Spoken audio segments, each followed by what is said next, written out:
अगली खबर की ओर बढ़ते हैं। इस वक्त की अगली खबर हमें मिल रही है राजधानी भोपाल से। राज्यपाल मंगूभाई पटेल ने निर्देश दिए हैं, अलर्ट रहें विश्वविद्यालय, कोविड सेल बनाएं। तो ये कहा गया है, ये आदेश दिया गया है अलर्ट रहने को।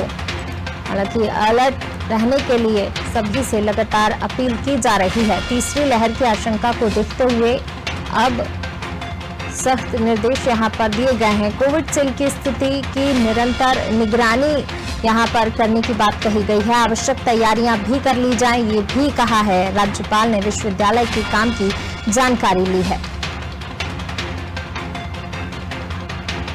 लगातार जो है तीसरी लहर की आशंका की जिस तरीके से बात बार बार कही जा रही है कि तीसरी लहर, और तीसरी लहर इस बार खासतौर से बच्चों के लिए भी काफी खतरनाक जो है कहा जा रहा है कि साबित होगी। और इसी के लिए बार बार बच्चों को देखते हुए अपील की जा रही है कि तीसरी लहर जो हो सकता है कि आए, उससे पहले ही सावधान रहने को कहा जा रहा है। और उसी के साथ तमाम जो है तैयारियां भी की जा रही हैं और उन्हीं तैयारियों की जानकारी राज्यपाल ने विश्वविद्यालय में भी किस तरह का जो है व्यवस्थाएं हैं उनको देखते हुए भी जानकारी मांगी गई है विश्वविद्यालय से। उनके भी कामकाज की व्यवस्थाओं की जानकारी ली है, क्योंकि छात्रों के ऊपर सबसे ज्यादा, बच्चों के ऊपर सबसे ज्यादा तीसरी लहर का खतरा जो है कहा जा रहा है कि उनके ऊपर सबसे ज्यादा खतरा मंडरा रहा है तीसरी लहर को देखते हुए। और इसी के लिए बार बार तमाम अपीलें यहां पर की जा रही हैं। ज्यादा जानकारी के साथ अंकुर जी हमारे साथ लगातार लाइव जुड़े हुए हैं। अंकुर जी, तीसरी लहर की जिस तरह से बार बार जिक्र किया जा रहा है कि तीसरी लहर, क्योंकि हमने दूसरी लहर में देखा कि युवाओं के लिए भी जो है काफी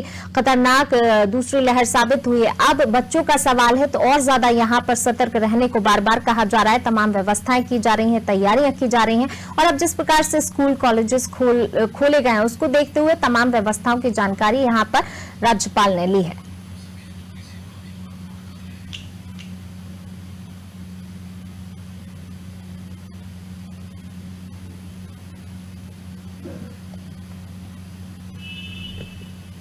बिल्कुल पूनम, मैं आपको बता दूं, प्रदेश भर के जितने भी उच्च शैक्षणिक संस्थान होते हैं, कॉलेज होते हैं, उनका जो कुलाधिपति होता है वह राज्यपाल होते हैं, चाहे वो प्राइवेट कॉलेज हो चाहे सरकारी कॉलेज हो। अब जब सरकार के द्वारा निर्णय लिया गया है कि सभी कॉलेजों को खोला जाएगा, ऐसे में राज्यपाल के द्वारा कल कॉलेजों को लेकर पूरी कह सकते कॉलेजों से जानकारी मांगी गई है कि उनके यहाँ क्या स्थिति है, किस तरह की व्यवस्थाएं हैं। साथ ही उन्होंने आवश्यक कोविड को देखते हुए, तीसरी लहर की आशंका को देखते हुए आवश्यक निर्देश सभी कॉलेजों को, महाविद्यालयों को, विश्वविद्यालयों को दिए हैं कि अपने अपने कॉलेजों में कोविड सेल की स्थापना करें, जिससे अगर तीसरी लहर आती है तो जो भी तीसरी लहर से निपटने के उपाय किए जाते हैं तो उसके क्रियान्वयन में कोई दिक्कत नहीं आए। निश्चित तौर पर अब जब देखने में आया कि 12th में 100% बच्चों को पास कर दिया गया, तो ऐसे में इस बार जो कॉलेज रहेगा इनमें एडमिशन के बाद ज्यादा दबाव रहेगा। ज्यादा संख्या में 100% बच्चे पास हुए तो ज्यादा संख्या में बच्चे,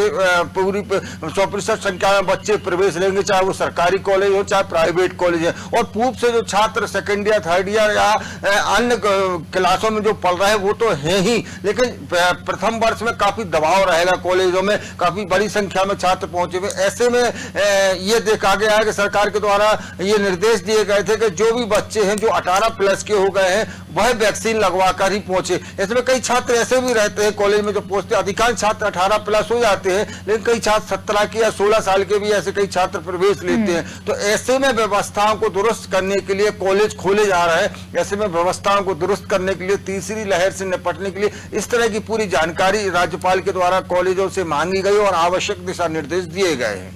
जी अंकुर जी, और जिस प्रकार से अगर हम अन्य व्यवस्थाओं की भी बात करें, स्वास्थ्य व्यवस्थाओं की, स्वास्थ्य सुविधाओं की बात करें, तो किस प्रकार की तैयारियां जो है की गई हैं? क्योंकि विश्वविद्यालय में तो की ही गई हैं, स्कूल खोल दिए गए हैं, वहां पर भी तमाम गाइडलाइन का पालन करने को कहा गया है, लेकिन अन्य व्यवस्थाएं, हॉस्पिटल्स की व्यवस्थाओं की अगर बात की जाए तो किस प्रकार की व्यवस्थाएं की गई हैं?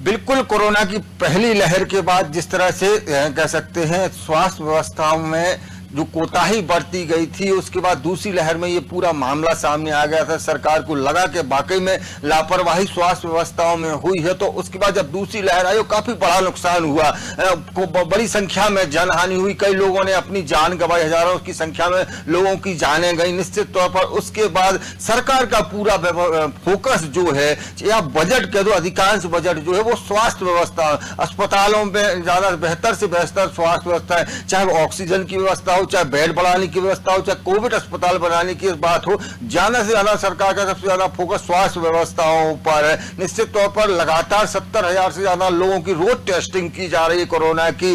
मामले जरूर 8, 10, 12 मतलब 10-12 मामले ही आ रहे हैं, लेकिन सरकार के द्वारा तीसरी लहर को देखते हुए पूरी स्वास्थ्य व्यवस्थाओं को दुरुस्त किया गया है। प्रदेश भर में अलग अलग जगह ऑक्सीजन प्लांट लगाए जा रहे हैं, ऑक्सीजन की आपूर्ति की जा रही है। निजी और सरकारी दोनों ही अस्पतालों में कह सकते हैं स्वास्थ्य व्यवस्थाओं को बेहतर किया जा रहा है।